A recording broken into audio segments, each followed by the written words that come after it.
Le ciel s'est fendu en deux au moment où je suis morte. Je m'appelle Claire Bernard. Et ce que je m'apprête à vous raconter n'est ni un rêve, ni une vision, et certainement pas quelque chose que j'ai jamais demandé. Le 14 avril 2025, un éclair m'a frappé en plein milieu d'un marché aux fleurs. Il a instantanément arrêté mon cœur. J'ai été déclarée cliniquement morte pendant 6 minutes. Mais pendant ces minutes, j'ai vu Jésus-Christ. Et il m'a montré 4 événements qui vont bouleverser le monde en mai 2025. Je ne voulais pas revenir, mais il m'a dit « Amanda, ils doivent être prévenus. Je me souviens de l'odeur de la pluie avant même qu'elle ne commence. » C'était l'une de ces matinées radieuses et chaudes où le soleil rend tout vivant, trop vivant. Mais quelque chose semblait anormal. L'air était lourd, épais, chargé. Je ne pouvais pas l'expliquer, mais quelque chose en moi semblait retenir son souffle. Je venais de sortir de mon appartement avec mon sac réutilisable et un peu d'argent. Les samedis étaient des jours de marché aux fleurs. J'allais toujours chercher des tartes et discuter avec Rosa, la gentille vieille dame qui vendait du savon à la lavande depuis son petit stand en bois. Je ne savais pas que ce matin serait mon dernier souffle normal. Les gens pensent que la mort donne un avertissement, qu'il y a une montée de tension, mais ce n'est pas vrai. La mort se présente parfois déguisée en routine. À 10h23, tout a changé. Je marchais à travers le marché, chantonnant une chanson de l'église à voix basse quand je l'ai sentie. Pas de peur, pas de douleur, juste une charge statique, celle que l'on ressent juste avant qu'un orage ne se déchaîne. J'ai levé les yeux. Les nuages au-dessus de la ville bougeaient de manière étrange, trop vite, tourbillonnant, presque comme s'ils étaient vivants, et puis c'est arrivé. Un éclat de lumière blanche, un rugissement plus fort que tout ce que j'avais jamais entendu, puis le noir. Je n'ai même pas senti ma chute sur le pavé.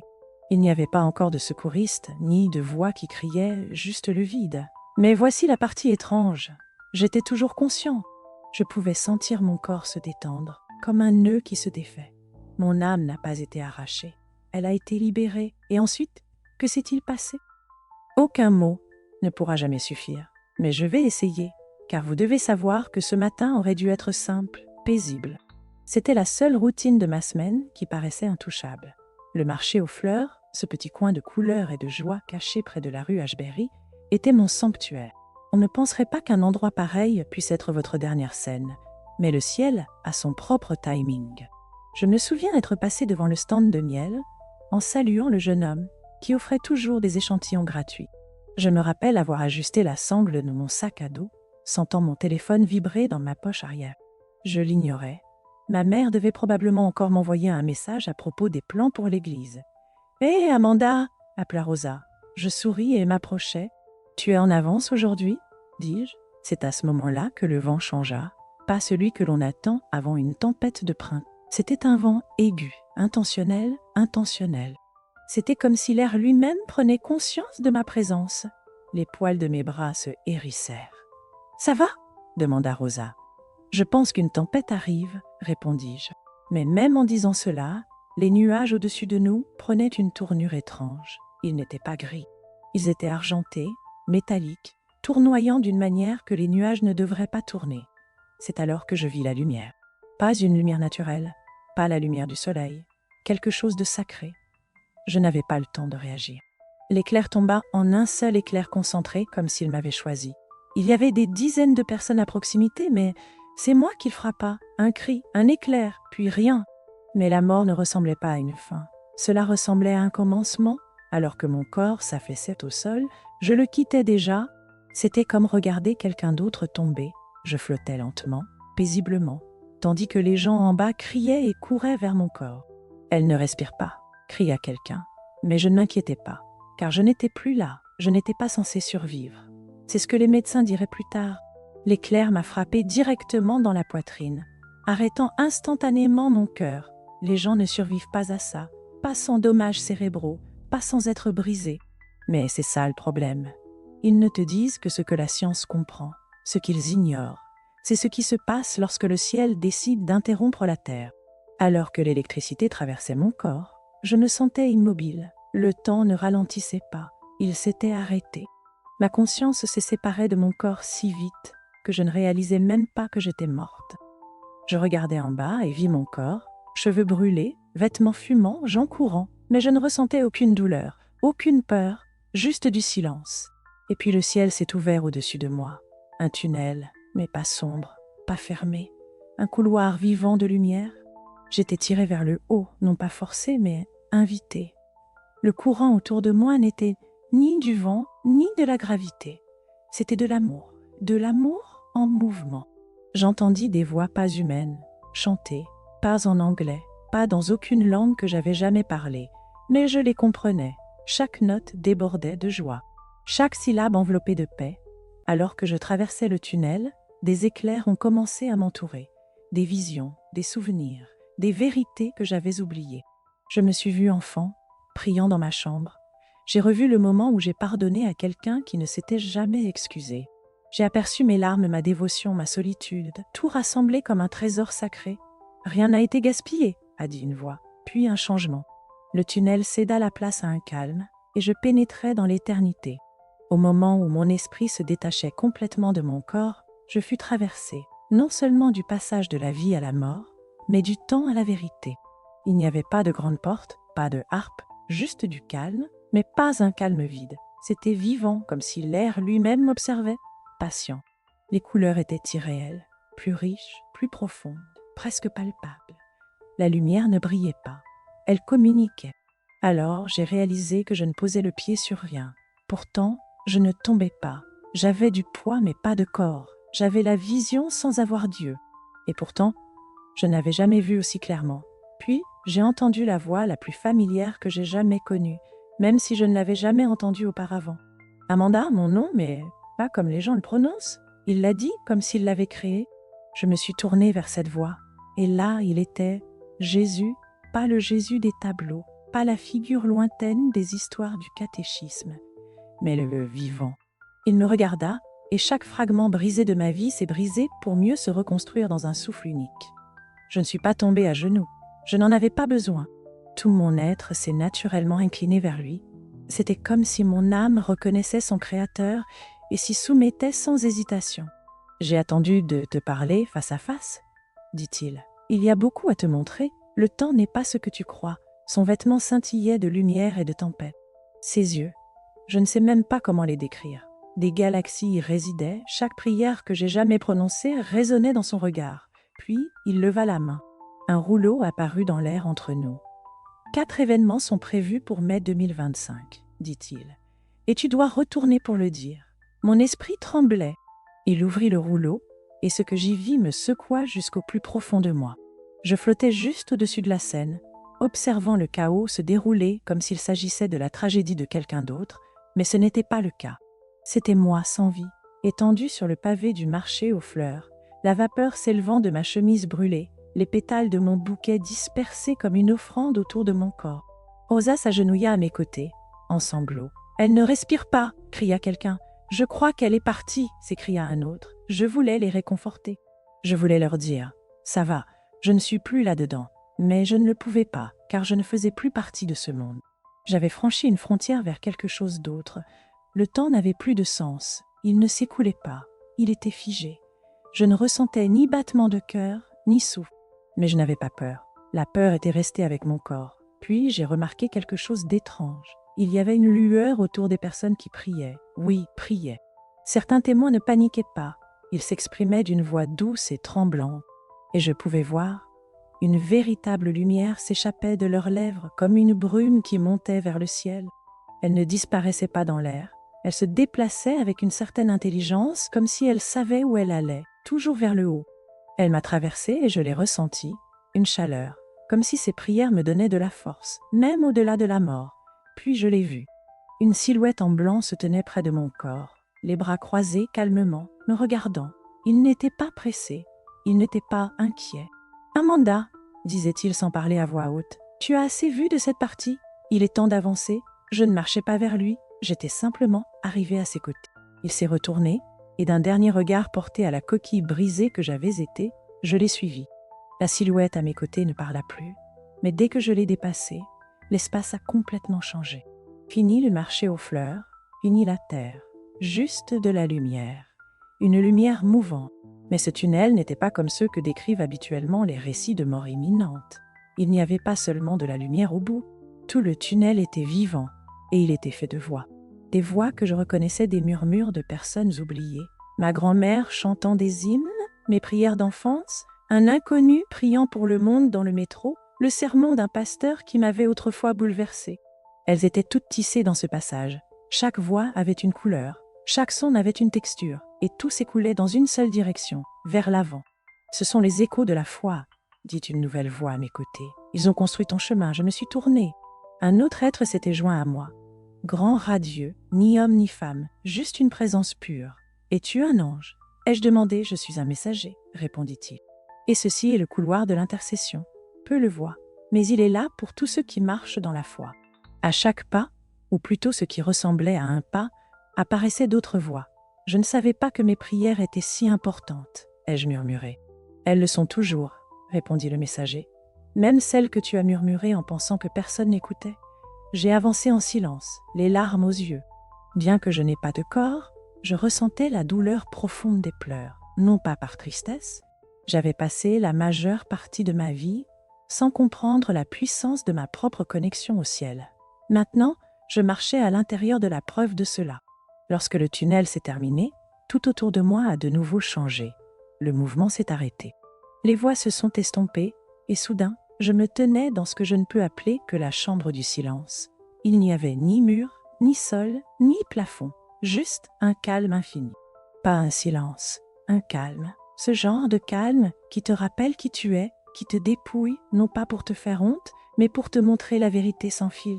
Je pouvais sentir tout, chaque péché, chaque bonté, chaque hésitation, chaque moment de courage. Il flottait autour de moi comme des fragments lumineux de mon âme.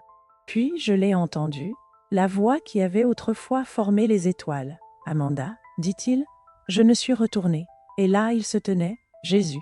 Mais cette fois, je pouvais le voir plus clairement. La lumière qui l'entourait ne se contentait pas de briller. Elle portait du poids, de la gloire, de la majesté, mais aussi de la tendresse. Il ne m'a pas réprimandé, il ne m'a pas jugé, il était simplement là. Et dans cet être, j'ai tout compris. Tu t'es demandé si ta vie avait de l'importance, dit-il doucement. Laisse-moi te montrer comment cela s'inscrit dans l'histoire. Un livre est apparu dans ses mains, ses pages faites de lumière. Alors qu'il l'ouvrait, des scènes de ma vie défilaient, des moments que je pensais gaspiller, des instants que je regrettais. Mais il a pointé chacun et a dit « J'ai utilisé ceci et cela et même cela », puis son visage s'est fait sérieux. « Il y a beaucoup à venir et tu dois revenir avec ce message », a-t-il indiqué en gesticulant vers l'espace devant nous. « Viens, je vais te montrer 4 choses qui se produiront en mai 2025 et nous avons avancé dans le domaine de ce qui est à venir. » Avant que je ne voie le premier événement, il s'est arrêté. Nous nous sommes tenus devant ce qui ressemblait à un voile de lumière dorée, ondulant, vivant, pulsant au rythme du cœur même de la création. Il m'a regardé non pas avec pitié, ni seulement avec amour, mais avec reconnaissance. « Tu as été créé pour porter cela », a dit Jésus. « Mais je ne suis pas sainte, ai-je murmuré. »« Tu es à moi » a-t-il répondu, et c'est suffisant. Il a touché mon front, non pas avec sa main, mais avec la connaissance, et soudain, tout a changé. Je me suis souvenu du ciel. Je me suis souvenu de lui. Je me suis souvenu de la vérité derrière mon oubli terrestre, que mon âme le connaissait avant ma naissance, qu'il n'avait jamais été distant. C'était moi, et alors qu'il me regardait, j'ai vu un reflet dans ses yeux. Mon visage m'est restauré, sans peur, sans culpabilité, sans doute. « C'est qui tu es vraiment ?» dit-il, et c'est pourquoi ils doivent écouter. La lumière derrière le voile devint plus éclatante. « Il est temps de te montrer le premier, » dit-il. « Le premier des 4 événements qui secoueront mai 2025. » Mon esprit se tendit, mais il insuffla en moi une force plus puissante que la peur. Il leva la main, et le voile s'ouvrit. Ce que je vis, je ne l'oublierai jamais. Alors que le voile de lumière se déployait, je me tenais aux côtés de Jésus, mon cœur battant d'une émotion que je n'avais jamais ressentie auparavant. Une attente sacrée. Ce n'était ni de la peur, ni de l'émerveillement. C'était un étrange mélange divin des deux. Il me regarda à nouveau, non pas comme un enseignant ou un roi, mais comme quelqu'un qui connaît chaque recoin de mon âme et qui se réjouit encore de ce qu'il y découvre. « Avant que je ne te montre ce qui s'en vient, » dit-il doucement, « tu dois te souvenir de qui tu es pour moi. » Je ne comprenais pas, mais alors ses yeux se fixèrent dans les miens. « Tu as été appelée Amanda, » continua-t-il, mais le ciel t'a toujours connu par le nom que je t'ai donné. Et puis je l'entendis non pas avec mes oreilles, mais au centre de mon être, un nom que je n'avais jamais prononcé, jamais lu, jamais imaginé, mais qui m'était pourtant toujours familier. Quand il le prononça, je ressentis un souffle de pure lumière m'envahir. C'était comme une clé tournant dans ma poitrine. Soudain, toutes les insécurités que j'avais ressenties tombèrent de moi. Les blessures, le doute, le besoin de prouver ma valeur. Disparu, c'est ainsi que je te vois, dit-il. Et voici l'autorité que tu porteras quand tu parleras de ce que tu as vu. Je tremblais. Il tendit la main et toucha ma poitrine, et quelque chose comme un seau de feu s'installa en moi. Maintenant, dit-il, regarde. L'air devant moi scintilla, un nouveau voile s'ouvrit, et le premier événement commença. Le rouleau apparut à nouveau dans sa main, cette fois plus brillant qu'auparavant, comme si l'avenir pressait contre ses bords. Ce que tu vois ne sera pas des métaphores, dit Jésus. Ce sont des moments écrits pour se dérouler. Certains peuvent être retardés, d'autres arriveront exactement comme montré, mais le temps est court et la saison a commencé. Il ouvrit le rouleau, qui se déroula vers le bas, comme une cascade de fils lumineux. À chaque fil qui se déroulait, je commençais à voir des images, pas des rêves, pas des symboles, mais des événements. Cela ne fut pas révélé d'un seul coup. Chacun montait comme une vague, atteignait un sommet, puis disparaissait, remplacé par le suivant. « Tu en verras 4, dit-il, 4 signes en mai 2025 qui réveilleront la Terre. Chaque élément touchera un domaine différent, les cieux, la terre, le cœur et l'Église. » J'ai hoché la tête, j'arrivais à peine à respirer. Il leva la main vers le premier fil, la lumière s'intensifia et je fus attiré vers la première vision. Je me tenais au-dessus de la terre, comme suspendu en orbite. Jésus était à mes côtés, radieux et stable, pointant vers le continent européen. Au début, tout semblait normal, des villes vibrant de lumière, des rivières serpentant comme des fils d'argent. Puis le ciel changea. Un rouge profond et ardent s'étendait à l'horizon, se répandant du nord, tel un sang s'infiltrant dans du coton. Cette couleur n'était pas seulement visuelle. Elle portait une vibration, un avertissement, un signal. Cela sera vu au-dessus des nations, dit Jésus. Ils parleront d'un phénomène atmosphérique, mais c'est spirituel. Je regardais de plus près. Le ciel rouge s'étendait au-dessus des capitales, Berlin, Varsovie, Vienne, et partout où il passait, les gens s'arrêtaient. Les téléphones portables sortaient, les reportages s'enflammaient. Mais je percevais quelque chose de plus profond, la peur. Pas à cause de la guerre ou de la politique, mais parce que l'âme humaine sentait que ce n'était pas naturel. Les enfants pleuraient dans leur sommeil. Les animaux se faisaient plus discrets. Les personnes âgées se serraient la poitrine et murmuraient des prières qu'elles n'avaient pas répétées depuis des décennies. Puis je vis le gouvernement s'affoler. « Ils essaieront de l'expliquer, dit Jésus, mais ils ne pourront pas l'arrêter, car cela ne vient pas d'eux. » Une voix dans mon esprit murmura « C'est le premier tremblement du ciel. » Puis je vis quelque chose de plus étrange. Des gens qui comprenaient. Ils se rassemblaient en petits groupes, pas sur des scènes, pas dans des cathédrales, mais dans des champs, des maisons et sur des sommets. Ils se tenaient la main, priant les yeux levés vers le ciel rouge, et je vis la lumière descendre sur eux. Révélation, activation, c'est le signe pour mon reste. Jésus dit, quand les cieux saignent, levez les yeux, votre travail commence, et tout à coup la vision s'estompa. La vision suivante m'entraîna rapidement vers le bas. Je me retrouvais d'une manière ou d'une autre dans une ville construite sur l'eau. Venise, je le reconnus aussitôt. Les canaux, les ponts, la romance imprégnant ses pierres. Mais maintenant elle tremblait. J'entendis des sirènes et des cris, non pas de guerre, mais d'effondrement. Les bâtiments penchaient. L'eau se précipitait là où elle ne devait pas être.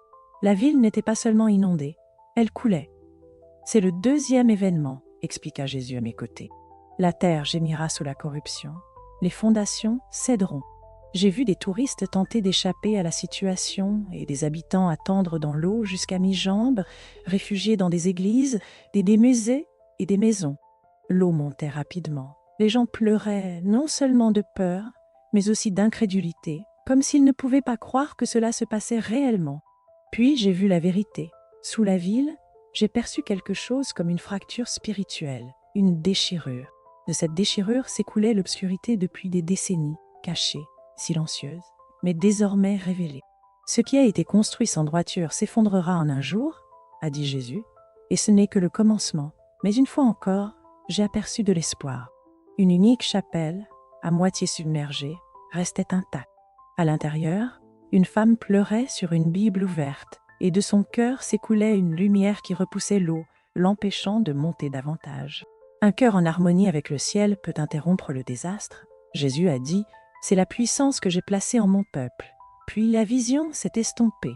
Je suis tombé à genoux, tremblant, 2 autres restent. Lorsque la vision a changé à nouveau, j'ai senti quelque chose de froid effleurer mon esprit. Celui-ci semblait différent. Jésus était à mes côtés, le regard concentré et triste. « Ce que tu t'apprêtes à voir, dit-il, a déjà commencé, mais ce sera révélé en mai 2025. » Une silhouette s'est élevée au centre de la scène, lumineuse, radieuse, magnifique, plus belle que tout ce que j'avais jamais vu. Il ressemblait à un ange. Non, il ressemblait à l'ange. Il portait des robes dorées, arborait un sourire doux et une voix à la fois soyeuse et tonitruante. Des milliers de personnes se sont alors rassemblées autour de lui, puis des millions. Il levait les mains, tombait à genoux et je les entendais murmurer « Il a les réponses, il nous voit, il nous entend ». Il ne demandait pas d'adoration, il offrait des solutions, il ne parlait pas de péché, il parlait de pouvoir, il n'apportait pas le feu, il apportait un accord. Et je le sentais dans mon âme. Quelque chose n'allait pas. C'était trop parfait, trop propre, trop facile. Jésus parlait avec une autorité calme. C'est la fausse lumière, le leurre, celui qui vient unifier, mais pas en mon nom. Je l'ai vu entrer dans des églises, je l'ai vu être loué sur des écrans et des scènes. J'ai vu des leaders, même spirituels, plier le genou en disant « C'est ce que nous attendions » et j'ai vu la vérité s'éteindre sur leurs lèvres. Puis l'image a changé derrière le faux ange. J'ai vu des serpents de lumière se cacher derrière sa gloire. Ils se glissaient dans ses paroles, tordant, enjôlant, hypnotisant. Mais ce qui m'a le plus choqué, les gens que je connaissais, les gens que j'aimais, des croyants qui défendaient autrefois la vérité, se tenaient maintenant dans le silence, sans reconnaître la tromperie, car elle ne ressemblait pas au mal. Elle ressemblait à de l'aide. C'est pourquoi le discernement doit revenir à mon peuple. Jésus a dit « Tout ce qui brille n'est pas du ciel ». Et pourtant, tout le monde ne s'est pas incliné. Éparpillés aux 4 coins du monde, j'ai vu un reste. De petits groupes de minuscules maisons des jeunes, des vieux combattants, des noms inconnus, des cœurs cachés. Ils ont refusé l'éclat et se sont accrochés à la vérité comme à une épée, et le ciel les a couverts d'un feu qu'aucun mensonge ne pouvait toucher. « Heure, a dit Jésus, de préparer leurs esprits dès maintenant, car beaucoup seront trompés par ce qui ressemble à de la lumière. Après la tempête de la tromperie, une nouvelle lumière s'est levée, douce, pure, vraie.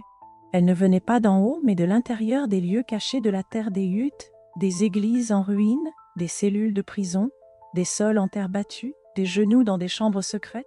Et c'est de ces endroits que sont venus les justes. Ils ne portaient pas de couronne, ils ne portaient pas de micro, ils portaient des cendres et de l'huile.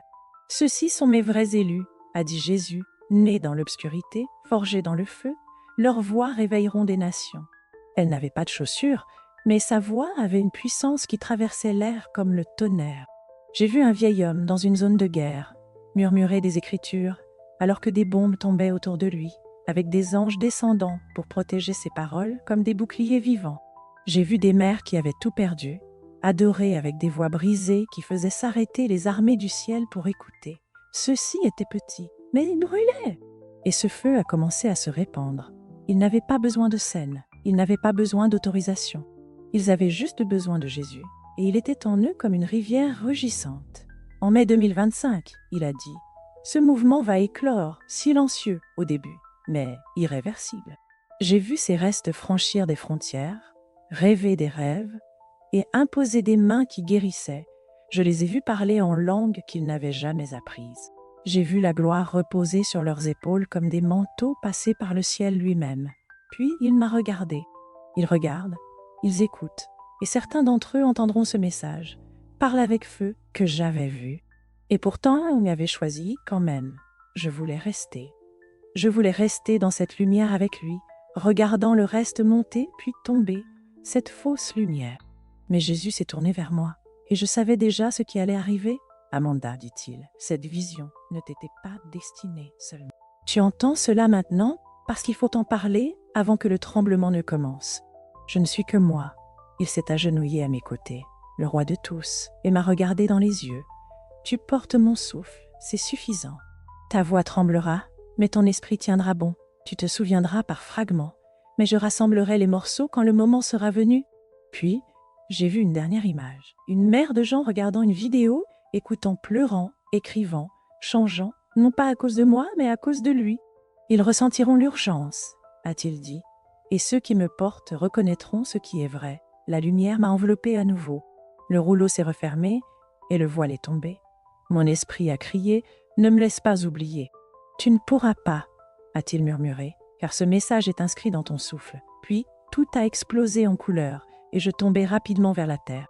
Je ne voulais pas revenir. Chaque fibre de mon être résistait. Après l'avoir vu, après avoir entendu la voix qui jadis avait appelé les étoiles à l'existence, comment pourrais-je retourner dans ce monde si lourd, si aveugle, si bruyant? Mais ce n'était pas mon choix.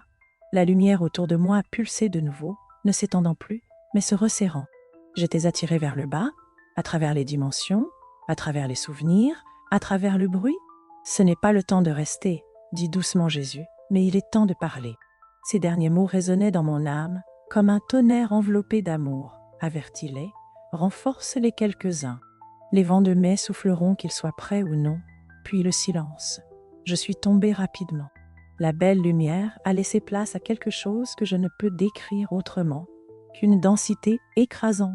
Le poids spirituel de la terre pesait sur moi tel de l'argile, formant une gangue autour d'une flamme. J'ai haleté, douleur, froid, voix, sirène, des mains sur ma poitrine. « Elle respire, elle est de retour !» a crié un homme. « Le pouls est fort, je n'en reviens pas !» J'ai ouvert les yeux. Lumière d'hôpital, machine qui bip, mon corps tremblant. Une infirmière me regardant comme si elle avait vu un fantôme. Mais je n'étais plus la même Amanda.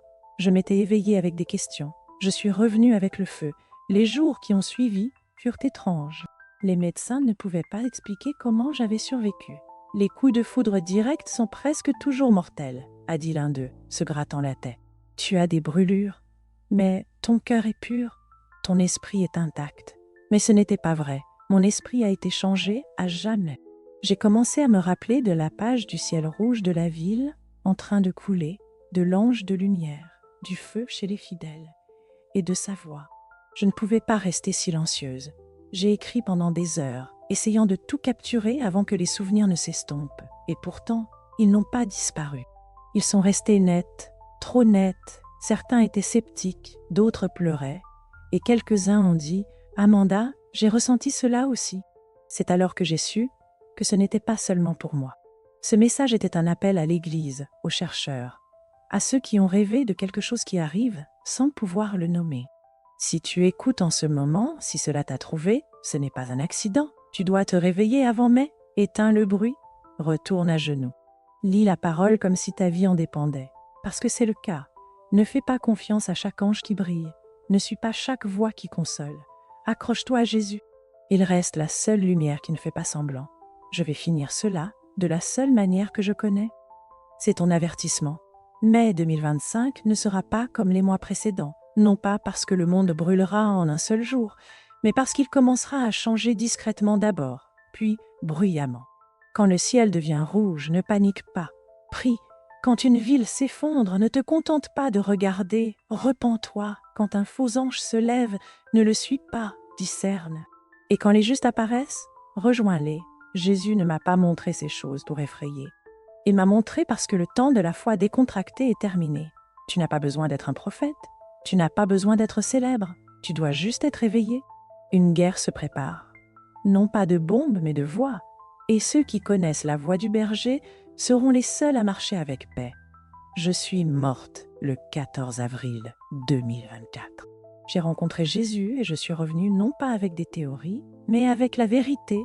Je ne suis personne de spécial, mais j'ai vu ce qui arrive et je refuse de rester silencieuse. Maintenant, s'il te plaît, partage cela avant que mai ne commence. Ils doivent être avertis. Je pensais que revenir sur terre signifiait laisser le ciel derrière. Mais je me trompais. Depuis que je suis revenue, c'est comme si le voile ne se fermait jamais tout à fait. Mon corps a guéri, mais ma vision n'est pas revenue à la normale. Elle est allée plus loin. Je ne veux pas dire que je vois des fantômes ou des halos. C'est plus profond que cela. C'est comme si je pouvais sentir l'invisible, l'air qui entoure les gens, la différence entre la paix et la performance dans la prière de quelqu'un. Je rentre dans des pièces et je ressens la lourdeur ou la légèreté avant même que quelqu'un ne parle. Certaines nuits, je me réveille exactement à 3 heures du matin, le cœur battant, sentant un souffle traverser ma chambre, bien que toutes les fenêtres soient fermées. Je m'agenouille instinctivement, non pas par peur, mais par révérence, parce que je sais qu'il est proche. Puis les rappels arrivent en murmure. Le ciel rouge est presque là. Prépare-toi, ils tordront la lumière en mensonge. N'aie pas peur du tremblement, je suis à l'intérieur. Je suis restée silencieuse pendant des mois, espérant que le fardeau s'allégerait, mais ce n'est pas le cas. Au contraire, il grandit car mai approche. Quelque chose en moi répète sans cesse qu'il dorme encore. Alors me voilà, parlant à nouveau. Pas en tant que personne cherchant à attirer l'attention, mais en tant que personne qui ne peut plus garder le silence. Mes sens spirituels sont toujours grands ouverts, et je crois que beaucoup d'entre vous commencent aussi à le ressentir. Vous voyez des chiffres, vous faites des rêves, vous sentez que mai ne sera pas ordinaire. Ne le prenez pas à la légère.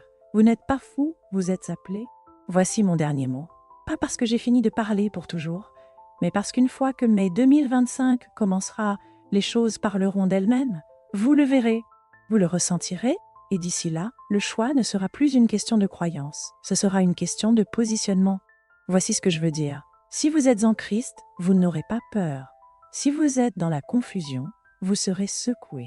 Si vous êtes dans la rébellion, votre terrain se fissurera.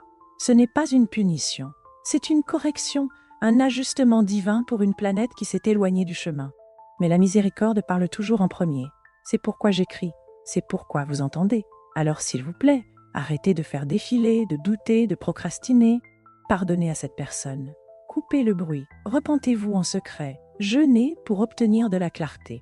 Priez, comme si la percée de quelqu'un d'autre en dépendait, parce que c'est le cas. Lorsque le ciel devient rouge, et il le deviendra, rappelez-vous cette histoire.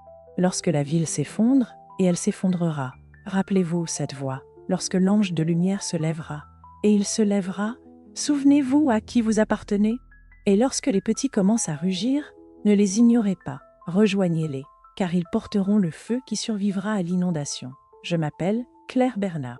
Jésus m'a renvoyé avec une mission. Préparez les quelques-uns qui éveilleront les nombreux. Ceci est votre dernier avertissement, pas pour avoir peur, mais pour vous aligner. Parce qu'une fois que mai commence, tout change.